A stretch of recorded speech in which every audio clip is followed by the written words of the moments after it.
Voilà, mes amis de WhatsApp. Napesi bino nyonso tumbote na kombo na Yesu. Nasi bomoni awa nazobima ka ndenge tolobaka aimer, liker et partager et osala biso bien makasi mingi koleka. Nazobima nazokende oche ba like na bino awa nazobima avant na chela bino makambo oyo toyoki la voix azoloba awa ngana bino tokota ensemble tolakisa makambo ezoleka. La voix alobi lisusu nini tokoyeba soki la voix alobi lisusu nini. Donc nazochela bino audio moko boye bino moko bolanda ngo bo examiner ngo après boya kopesa ngai ba feedback kaka ndenge lobaka ba commentaire na bino makambo na bino nyonso tout totambola ngana bino ensemble et bongo tolanda biso nyonso tout kande tolobaka aimer, liker et partager pour esunga biso nyonso tout. Merci tolanda. Bonjour très chers compatriotes. C'est encore moi la voix qui éveille et qui libère la conscience congolaise. Les deux salisseuses mai 2026 sur le samedi de presque 10h du matin. Vous savez, son alubité a passé pour ça que nous faisons aussi là. Pepe zamakasi libanda. Kokima mba nous allons promener. Mais ça n'a pas tout ça comment pas tambo. Nous sommes bon pendant kokima. Pêcher ça n'a pas problème. Ça n'a pas tout ça comment on peut nous pêcher.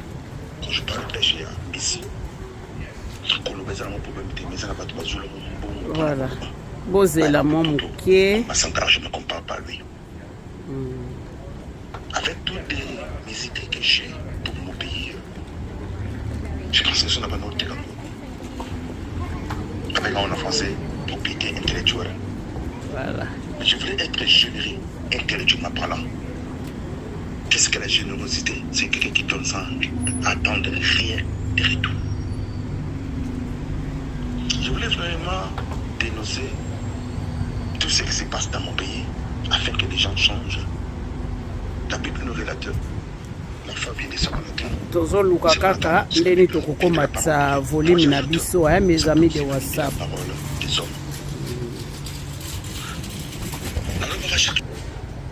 Voilà, tozo continuer kaka ndenge tolobi nazo luka nde position ya bien pour na volume. Alors to continuer. On ne peut pas dire vous êtes intelligent parce que vous avez un diplôme de 2 plus 3. Donc ça veut dire licencié, gradué, ou 2 plus 5 ou 2 plus 6. Donc ça veut dire des 6 plus 6. Docteur ou voilà, ou plus 5. Donc on ne peut pas dire qu'on a pas raté. Parce qu'on a pas 3e primaire, soit il doit être adapté, ou bien il doit être adapté. Parce que je suis secrétaire quelque part. C'est la raison pour laquelle vous avez vu vous tous. Je sais que dans le premier docteur en droit. Et on aime ce qui est mon anaïe. Papa n'a pas eu le premier mouton maïe. Ce qu'on commence à la souka pour une maman ce soir, la Bible cancer. Bible lobby. Malheur au fils qui ne fera pas mieux que son père. Donc cela veut dire de gloire en gloire, de progrès en progrès. Dieu vous sait de présenter une chose. Nous devons confier dans le Congo. Nous avons Massina, dans le Congo. Songololo, moi je fais 1800. Prenez par exemple l'équipe qui s'appelle de qui peut vite sur la zone encore moi, car elle n'a pas. J'étais un enfant, je vais t'appeler la kitambo. Tennis, la tirée balle, on a tennis, on a équipé pour la vitrine, il n'y a pas voisin. Habitanga Bakassi. Mais pourquoi ça s'est passé comme ça, c'est fini. Papa, 30 ans près. 30 ans. Là, on a pris tout son des alabas. Tu vois, on va vous aller dessus. Non, on ne reconnaît plus parce que 30 ans, vous rendez compte. De l'étude, quand on a tout là dessus. Je pense qu'on n'a pas vu, parce que ça va vite, j'avais quel âge? 30 ans après, tu es à mais mon toit a couvert la poteau en 1945 sur la zone où on ne change rien. Parce que l'homme noir soba. Qui doit dire tout le monde, je ne glorifie pas la magie blanche. Ah, oui, excusez-moi. Mais je vais comparer. Il y a comparé Jésus, Bouddha, Mahomet, Krishna et tous ces gens-là. Imaginez-moi à base de soba et dis-moi que je fais pour vous. Nous avons un peu de l'habitude pour lui. C'est comme le petit à l'heure, il y a visite médicale. Et que tu as un baso, mais chaque fois, il faut un baso. Et nous avons un peu de chaque fois. Magie blanche, je n'ai dit qu'à c'est comme nous, c'est l'année. On explique pourquoi. Pourquoi l'homme noir doit toujours être échec? La présidence, échec. La dirigeance, échec. Autant que ça échec. Je n'ai jamais vu un président noir à Bonga na Bonga Penza. Oui, la cause simplement beaucoup de capitaine Gabaon. Comme qui me l'a écouté à Namibie, Namibie c'est le Windhoek. Beaucoup on a parce que c'est la caméra Madiama, la petite capitaine Gabaon, c'est pour l'Afrique australe là. Et sur la nationale de Bantou. Pas de plus bazar à Madiama, bien joué. Madiama la banque il y a pour la taille sur le pied. Pas développer mon beaucoup dans Madiama sur le Congo.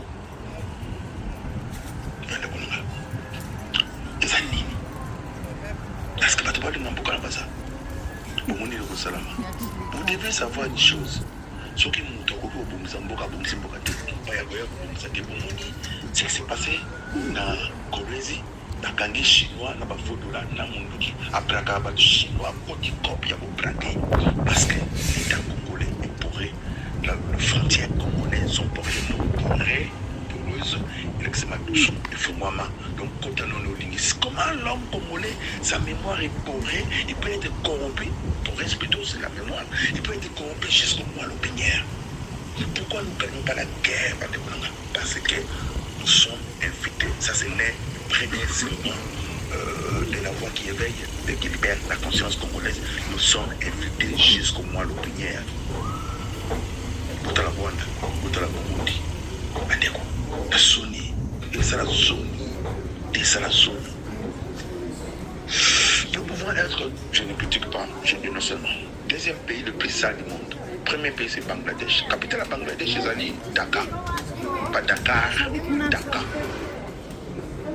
Je vais essayer d'ouvrir la télévision de Bangladesh. Et nous allons entrer. C'est ce que je veux dire pour ne pas arriver. Et pas passer, pas passer, Maba, le prêt. Là, j'en ai l'autre chose là, quand on va passer. Alors, on a bien fait ça là, ministère des églises pour arrêter ces bêtises là. Nous devons comprendre tout beaucoup. Il faut aussi là parce que ce sont des enfants pour nous diriger. Nous ne pouvons pas passer, pas à ban dans l'esprit. À comprendre que nous avons humain. Donc, elle est humain depuis nous ne pouvons pas avoir humain. Je vais essayer de vous parler du Bangladesh. Bangladesh, c'est un pays musulman. Ça faisait partie à Pakistan, capitale à Pakistan, Islamabad, voilà. Pakistan, ça faisait partie de l'Inde. C'était un grand pays, Inde. Mais aujourd'hui, je pense que c'est le premier pays le plus grand du monde. C'est je crois, ils ont réussi, ils ont 300 millions de kilomètres carrés, 30 millions, voilà, parce qu'ils ont 30 millions de kilomètres carrés. Et puis, Japon, le deuxième pays, ça doit être Canada, et puis Algérie, ils ont parmi le premier pays Afrique, et puis deuxième, troisième pays, Algérie, qui est comme ça, deuxième pays. Donc, dans le Bangladesh. Qu'est-ce qui s'est passé? Ce pays-là, tant que les musulmans n'ont pas une qualité avec monsieur comme Gandhi, Mahatma Gandhi. Il était raciste. Donc, sur le Sud-Afrique, il y a Sud-Afrique un avocat qui a défendu son pays, on va baptiser le père. Aujourd'hui, il faut laisser ça. Alors, il s'agit pas comme là, les musulmans n'ont pas une pour passer au Canada, les musulmans,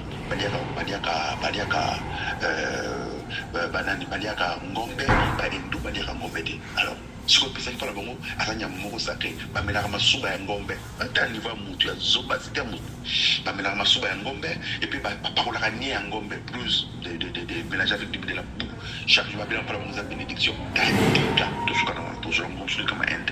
Avec 1,6 milliard d'habitants, premier pays le plus peuplé du monde. Parce qu'avec Chine, c'est 200 millions d'habitants. Chine, c'est le premier, mais le politique, il y a enfin indiqué. Qui m'a cassé le cas, Inde, il y a l'eau à l'île. Tout ce qu'il y a. Mais avant ça, Inde est le premier pays. Parce que si vous mélangez Inde, Pakistan et Bangladesh, vous vous rendez compte. Alors, tant que Pakistanais a signé l'indépendance, qu'est-ce qui s'est passé? Et Kaboni, Inde a comme un Katikati, comme un Pakistan oriental, un Pakistan occidental, les deux. Pakistan oriental, c'est le Pakistan de l'Islamabad.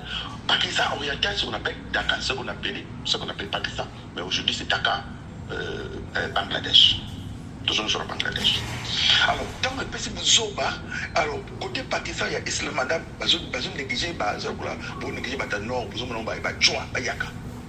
Bangladesh habite, tout continue à côté, mais c'est ce qu'on appelle l'indépendance, parce que Inde, Inde a fait qui c'est l'indépendance, va créer mon pays au Bangladesh. Parce que Bangladesh, c'était le Pakistan. Il y avait deux Pakistans. En 1900, la Première Guerre mondiale, il y avait deux Pakistans. Pakistan occidental, le Pakistan oriental. Oriental, il y a comme aujourd'hui, ou l'autre l'Inde, il y a comme aujourd'hui, Bangladesh.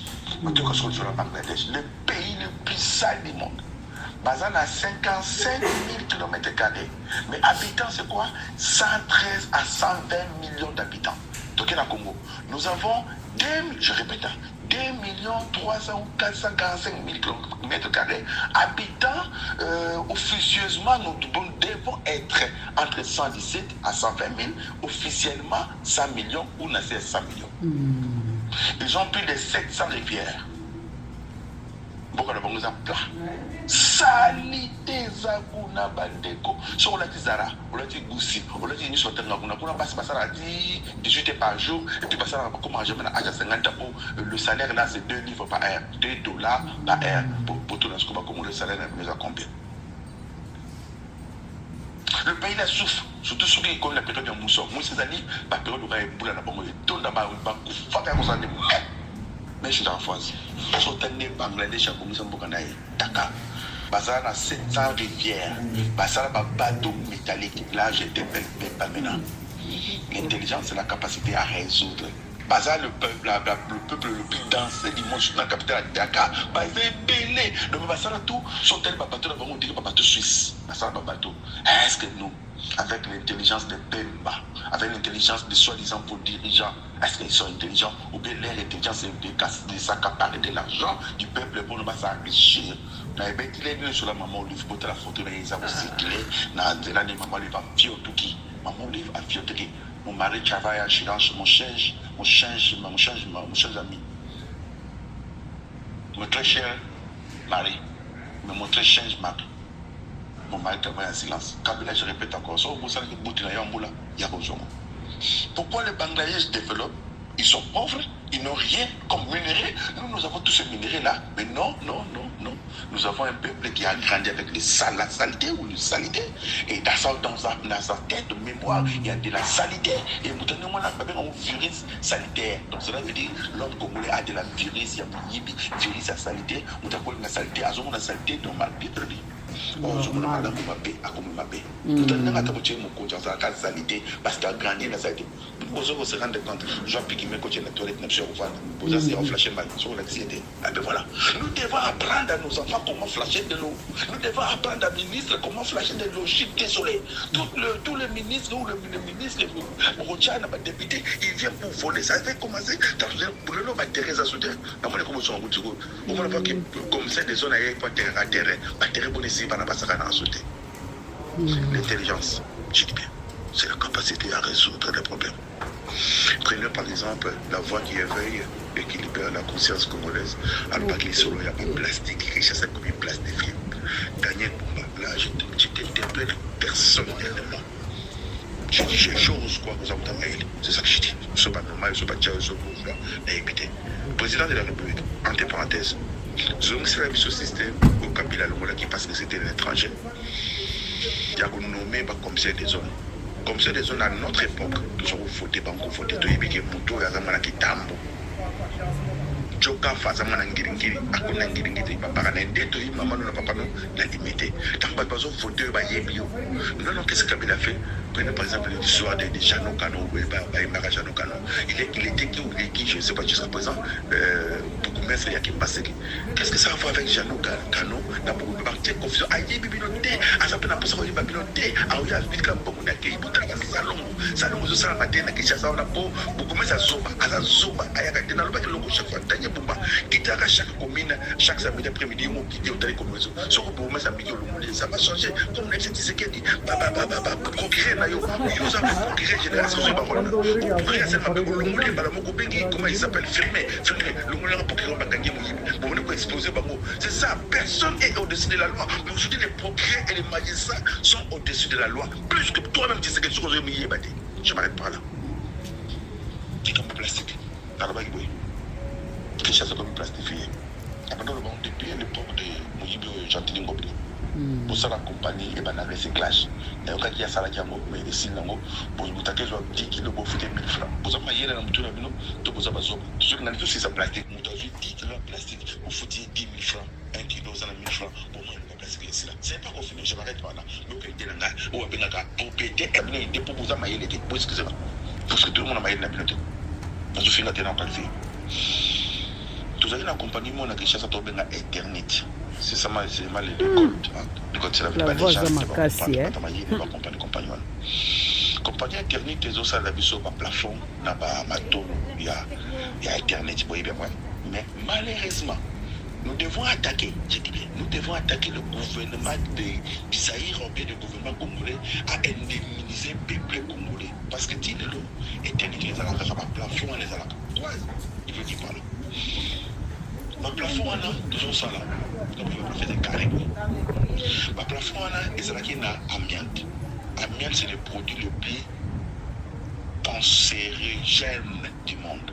Je répète, l'amiante, c'est le produit le plus cancérigène du monde. Qu'est-ce que c'est chaud. Vous voyez bien? Chaud, vous avez la mienne. Tout là, on a banda comme ça, mais quand on battait, on a eu tout le monde qui est comme ça, Zambé. Pour nous, l'intelligence, il y a la voix qui éveille, qui libère la conscience congolaise. Pour ça, l'éternité. Pour ça, la chaud. Pour nous, on pembe. Et puis, compagnie, vous avez côté Maï. Ils ont boire chaud en direct, dans Maï, fleuve du Congo. Donc, Koufi et Pédé, la Kishasa, beaucoup, c'est le bandou qui m'a campo. C'est comme quelqu'un au temps, la voiture sans frein, à ça, l'accident au bandou balier, bandou basali, réunion à Boutou, on allait à Zadé, mon ramène, mon. Comme on est au pour me dire que c'est que pour me dire que c'est un drap, quel mandat pour biler, mandat va les arrêter déformés, mandat va tirer le plafond, mandat bazar plafond, le plafond, c'est le produit le plus cancérigène du monde. J'appelle, on appelle ça amiante. Surtout pour la migue, pour la soumise, on a sauté. Alors, ce qui m'étonne, donc c'est m'étonnera. C'est le fils congolais de douane quoi là. Il faut que tu regardes, nous avons pas coulé, moi, je que la mission de la Kishasa, coulé ou on a pas de coulé, chose de chatacaro. Si on tient un peu de semaine de l'ongoué, couleur et l'ongoué, et comme il y a des zonga. Et au temps où couleur, ils ont joué, ils ont se désintégré, ils ont que nous. Et tout le monde là. Si on tient couleur, on a Sika. Après 6 mois, on a couleur et bungi. Et bungi qui va. Voilà. Voilà. Micro, ça veut dire nano. Nano, ça veut dire, mais qui a constaté? Quand vous respirez ça, c'est le cancer. C'est la voix qui éveille et qui libère la cause. Mais quand on a un soutien, on a besoin de nous pour se piquer. Pour se piquer, on va tomber autant ça pour se piquer.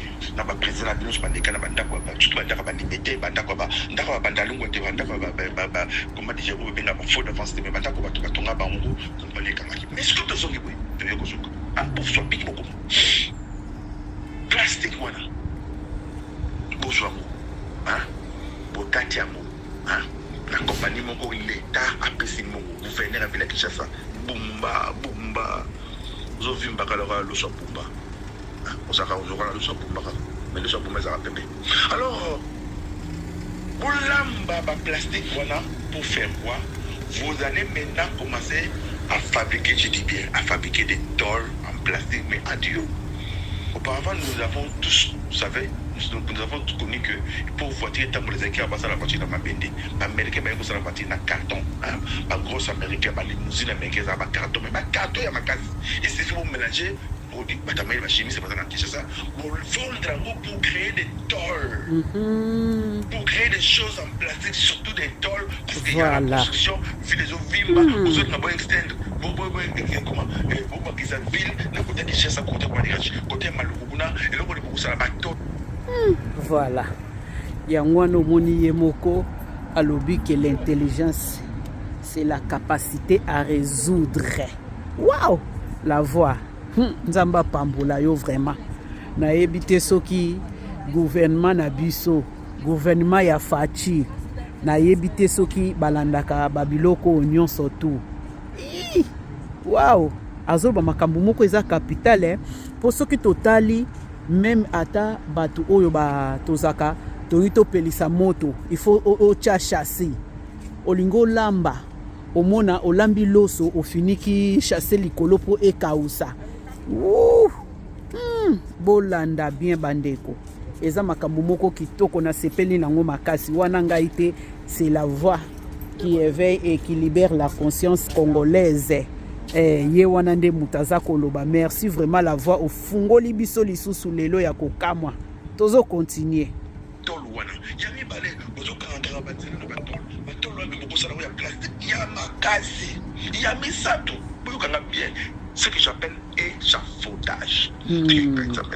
Parce que tout le monde est pour mon toit couler péter il faut pas sommer ma baya. La voix qui éveille et qui libère la conscience comme les Albanais, qui chasse et zangala sous na bandete. Na senga ba commissaire des zones. Na senga qui na loso bumba. Bumba benga ba commissaire na yo des zones. Loso bumba. Mawa akola akota na qui chasse zo bumba na yo wana luta. Banda kolona bandete. Cela veut dire lubango yo beloni nzete taxi na yebo qui dit lié pour nzete pesa mon peuple. Le qui chasse comme un moto pour on a coupé tous les arbres. Bandete tekala na gombe. Mapanga comme mosele. Moya kotiala bandete ezate. Avenir mo bimba tamboli tina suka nzete ezate. Bana ba yesu nzita lidamete, bana ba yesu nzita libela te, bana ba yesu nzita tondolo te, bana ba yesu nzete tanto to sakana na zoto na bino. Boyeba mbo makamuti, boyeba mbo mabli bototo, boyeba mbo maboma libala. Lelo za bi bete kolanga. Parce que la conscience est Zokima, parce que l'intelligence est Zokima, parce que la connaissance congolaise est Zokima. Obenga mwana Daniel Bumba, Botunaye, Sokaye Binzete ya Libela, Sokaye Binzete ya Safu, Sokaye Binzete ya Bumali Bototo, Sokaye Bipaipa ya Zamba, Sokaye Bimbumali Kak. Voilà. Parce que la tête de l'homme congolais, c'est la tête de Mikibi. La tête de Lingate. C'est ça, nous allons revenir maintenant dans la voie qui éveille et qui libère la conscience comme les Albanais. Qu'est-ce que nous allons l'écrire? Yes. Nous avons plastique, on a ployé, accompagné au ployer, et ployé, et l'ambiance, et fondre, et sali, pas matolo, pour moulango, pour le matolo. D'abord, vous avez créé. On a vraiment, c'est une vraiment bonne idée, vraiment, quoi. Bonne idée. Po na place mbongo ekenda kaka na batolo moko batolo etoboki bato bakomo luka ndeni na kosala, mais c'est une bonne idée vraiment. Na mususu pe la voix na bakiseli yo oyo lobaki ke bazoteka kaka bazelo pona bato kotonga kokendo bimisaka zelo na kati ya mai. Pourquoi pas kosala système ya Congo bakombolaka bazelo wana nde yango basalelaka bandako po bazelo wana na Congo esila ba venu wana baza kokombola. Merci vraiment na likambu ya ba onyo soza koloba papa nzamba continue kopambola yo soki bato bazo yoka yo e ozala bien malamu mingi koleka, surtout nini gouvernement ya Fachi o tozolo ba gouvernement ya Fachi soki bakoyoka yo e ozala bien malamu mingi koleka. Et puis vous avez enlevé des soins de plastique au Congo, ça s'appelle la recyclage. Pour finir, je voulais un peu m'adresser au pasteur, commençant par Moïse Billet et tous ces aventuriers de la neige. Nous avons le point de la limite, pas pasteur, pas pour nous dire, on a côté, côté pour la lobby, qui est avant les prêter malonga, vas-y, mais qui est dans ma pasteur malonga.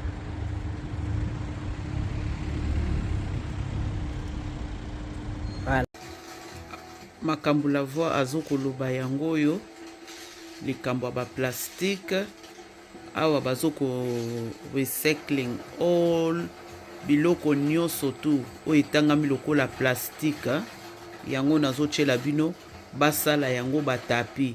Alors la voix apesi bino pe idée alobi ke pourquoi pas kosala yango kokangisa ba plastique o nyonso tu bosala yango ba tol na place ya kosala batoli ya métal, alors plastique eleki nyonso tu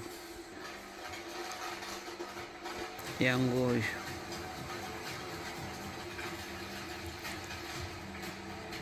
Yango alobi l'intelligence c'est la capacité à résoudre ou à réfléchir. Bango baza ko résoudre ba plastique. Bon, recyclage.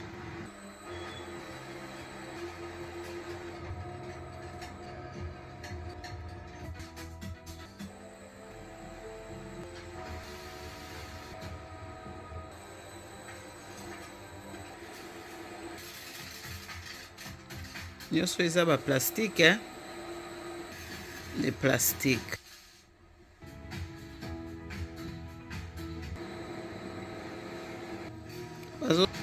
Bazosala po basala batapi na plastique.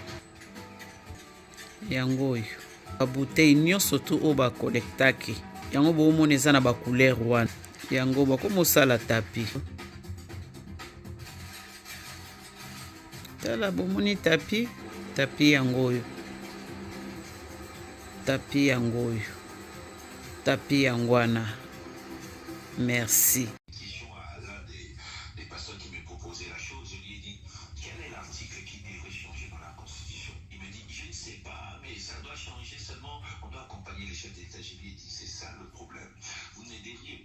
Communiquer comme ça. Il faudrait viser l'intérêt du peuple. Il ne faudrait pas que les débats tournent autour d'une personne. C'est-à-dire que nous soyons contre le changement, que nous soyons pour le changement, mais il ne faudrait pas se lever et dire nous le faisons pour les chefs de l'État. Même le chef de l'État n'a pas besoin de ça. Mais nous le faisons parce que le pays doit évoluer. Je suis aujourd'hui représentant légal d'une église que je n'ai pas créée. La cité Bethel est née en 1977. Et moi, j'ai pris les règles de la cité Bethel en 2021. Lorsque je suis arrivé à la tête de la cité Bethel, je me suis retrouvé avec un statut vieux qui a été créé en 94 lors de Sina Oudjou comme Premier ministre. Alors, qu'est-ce qui s'est passé? Je sentais que ce qui était repris dans les statuts ne correspondait pas aux enjeux du moment, aux réalités du moment et même à la nouvelle génération que moi j'incarnais à la tête de la cité Bethel. Qu'est-ce que j'ai fait? J'ai changé les statuts de l'église, j'ai organisé notre assemblée générale et j'ai modifié quelques articles. Donc, s'il faut changer la constitution pour le bien du peuple, pour la paix du peuple, pour le développement du peuple, pour le social du peuple, pour la stabilité de la RDC, mais il faut le changer même 50 fois. Mais si ce n'est pas pour l'intérêt du peuple, il ne faut pas la changer. Donc moi, je...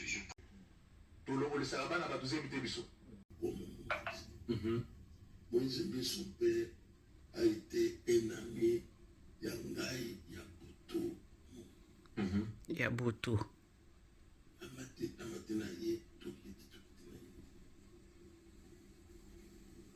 Mais Souki, réellement, a traité Bissot. Mathieu à l'épreuve. Bamisa Massanga.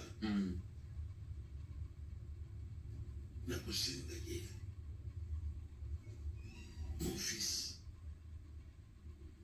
Senga Papa. Mais les cas des impudiques et des célibataires à Dieu, hein, on peut toujours les trouver dans la position normale.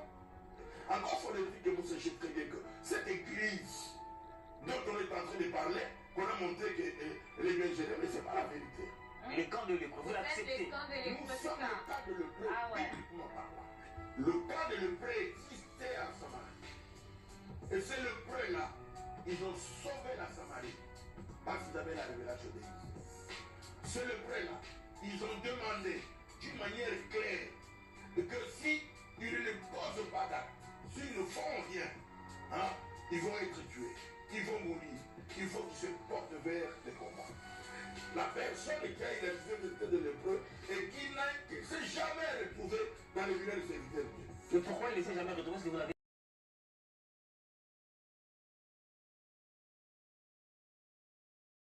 Tozo continuer pe tokotiela bino lisusu makambo oyo la voix za koloba ya ba pasteur na limete ba pasteur ya makambo Moïse Mbie asali na otiela bino ngo ndambu pe na kobakisela bino lisusu likambo ya danono oyo aza koloba likambo ya madame Soumina na kochela bino nazo compléter kana maloba ya la voix ngai te eza maloba na ye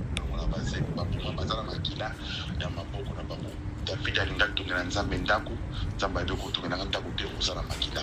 David, le nom de David signifie l'ami de Dieu, mais le nom de Salomon c'est la paix. C'est la raison pour laquelle Dieu avait permis à Salomon de construire la maison.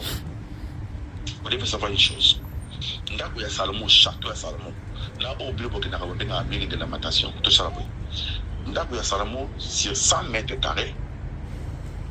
Salomon a 100 mètres carrés. Vous regardez bien. Mais l'église où il y a Nzambe, où il y a Salomon comme président de la République, comme roi, à Salomon 60 mètres carrés, c'est ça. Cela veut dire, il y a Salomon et les gars qui il y a Nzambe dans mon conférence, je sais ce que je dis et j'affirme ça. Mais qu'est-ce qui s'est passé maintenant? Les gens qui par là, qu'est-ce que je voulais signer par là? Ce que je voulais dire, Nzambe, à ta dîme, il y a 10 000 ma pèse $100, il y a $60. Voilà. Voilà. Ma pèse ça. Il y a Nzambe, au lieu 120, 20 millions d'habitants. Le ministre congolais a payé un bon budget, 1 million. Il y a lié 1 million 800. Où ça, monsieur, que j'ai habité dans la Bible, 1 million de budget. Il y a Libye, 1 million 800. Monsieur, que c'est outil dans la Bible. Azolia, collègue, azolia beaucoup, azolia, collègue. Il y a un moni Congo en France. C'est parce que personne n'est intelligent. Tout le monde est bon. Tant qu'on soit Libye, on est intelligent, on est Zoba. Tant qu'on soit les camarades, on a Moïse Bié. N'a pas passé, on n'a pas les grands défis qu'on fait à la base Zoba. C'est la raison pour laquelle Congo, je t'en la matin, pour tout ça, la base Zoba, la base Zoba. Cher et comme c'est quand même moi qui est là. Cher et ça, je n'avais pas dit que Dieu ne j'assume mes propos. Bien, la voix qui éveille et qui libère la conscience congolaise, Dieu n'existe plus au Congo. J'assume.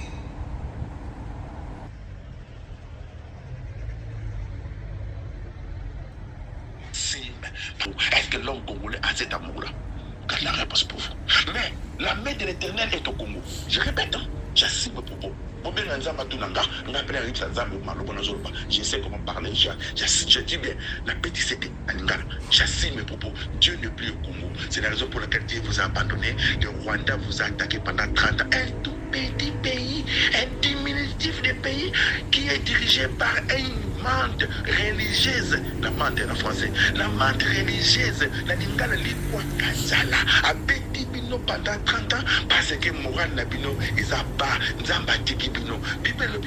Avec Dieu, nous ferons des espoirs. Je répète, avec Dieu, nous ferons des espoirs. Ce Dieu-là, c'est Dieu.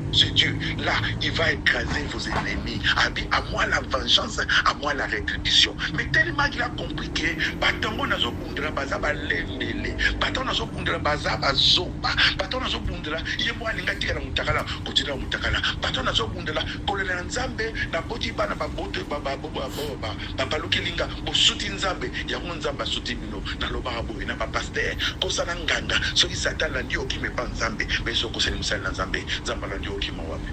Mais c'est pas Sarah passera à la télé pour prêcher des bêtises. Monsieur Eliane Moïse Nié attirera jamais Zamba Pouna y était bien. Il y a la différence entre je t'ai choisi et tu t'es choisi. Je dis toujours, je voulais que vous posiez des questions à ce monsieur-là, à ce soi-disant vos pasteurs, les leaders. Il y a la différence entre de connaître Dieu et Nzamba Yeba. Est-ce que Nzamba Yeba vous inspire? C'est ça. C'est ça. Répétez-moi. Il y a la différence entre marcher avec Dieu et Dieu marcher avec toi. Est-ce que Nzamba Tamona na Moïse Mbiye, to Moïse Mbiye Tamona na Nzambe? Et la différence entre Bongole Moutema. Vous savez que Satan c'est pas Bongole Moutema. Pour nous, pasteur à Bongole Moutema, c'est pasteur à Kominganga. Vous voyez bien Nzambe? Est-ce que Nzamba est bien? Vous tambola na Nzambe, tout Nzambe la tambola na vos pasteurs là, on est baptisé Nzambe, Nzamba tisa, on est sûr qu'on Nzamba ça la rapona komona. Bref année, Moïse Mbiye n'a jamais été choisi par Dieu. Quoi? Parce que son père a été mort et comme le pouvoir à Kabila, le père n'a Kabila le fils. Parce que c'est Kabila qui a chassé Mobutu. Nous devons bazoba paka. Tu rassures ma paka na pomoté. Donc on a paka ça. Bible dans les derniers jours, je répandais mon cycle, c'est toute chair. Vos fils, vos filles auront de prophétisons. Vos vieillards, Bambaka. Vos vieillards auront de vision. Papa, la vision. So, au monde, dans l'église, au Sambelaka. Paka, na bino, bengi mpaka. Azana vision te. J'ai vu, c'est la voix qui éveille et qui libère la conscience congolaise. Na bengo mpaka ça. Bozala Bambaka ça. Alors, Bambaka, c'est l'église Bethel. Basangani, pour la possève. protéger comme le monde qui n'a pas les fils, on a protéger, nous devons mettre Kabila. Kabila, le président de la République, François a évité, comme français, c'était maman livre, mon mari qui a pris un silence. Voilà le résultat. Est-ce que Dieu avait choisi Moïse? Quand Nzambe a commencé la guerre par défaut, na Congo, l'église n'a pas pendant n'a protégé. Quand on organise Moïse, bien ça n'a pas. Voilà, Moïse, bien ça n'a Nzambe. Azana Nzambe était pour Nzamba pour n'aider. Nzamba pour David na Zamba. Grand bien. Abingam na poni bilum de poni ngate. Nzamba comment ça la comment forcer Nzambe. Na toutes les questions pour. Est-ce que Moïse mbi atambola na Nzambe to Nzamba tambola na. Est-ce que Moïse a mbi a ibi Nzambe to Nzambe a ibi. Est-ce que Moïse mbi à part les deux vos pasteurs là, bah utiliser Nzambe to Nzambe d'être ça. Ce que beaucoup qu'on s'est posé ces genres de questions. La femme pour dire avant du babi ah na zonga na tata na. La Bible dit il est rentré dedans de lui. Ba mo ba yebi ke batana Nzambe dire moni tant ka ko kotia ouais idée moko yelinga.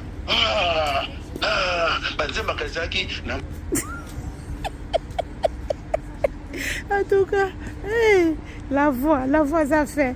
Il y a solo ndi bongo pe fona yoka ngona no pa tunyo so to bazo yemba ngoso ki nini abi mo loko moko.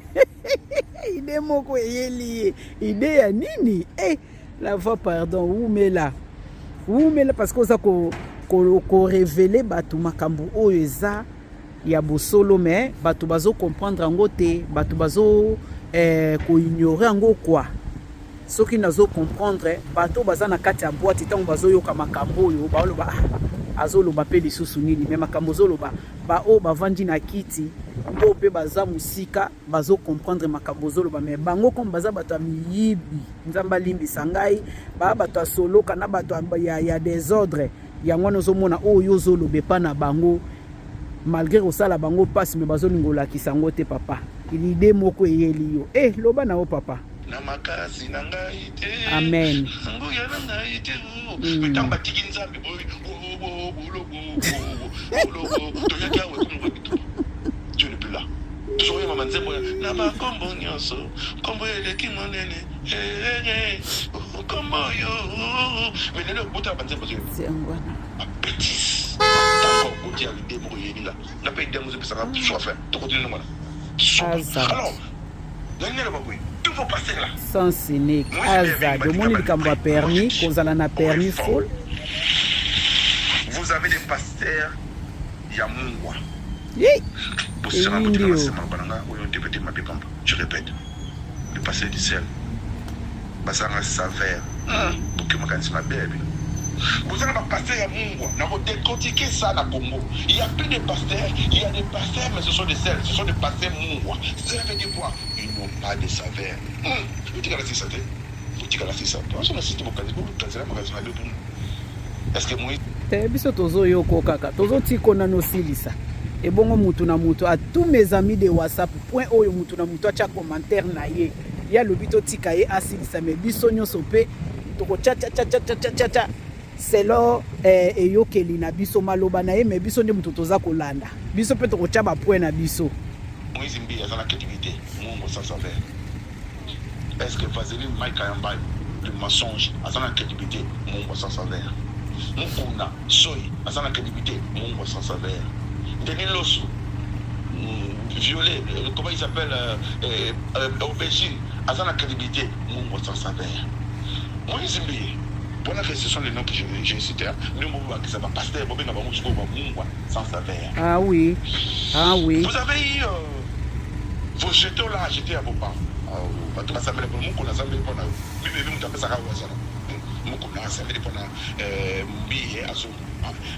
Si vous aidez une personne à 95% des avis progressifs, vous avez créé votre vie. Comment mettre sous l'émission?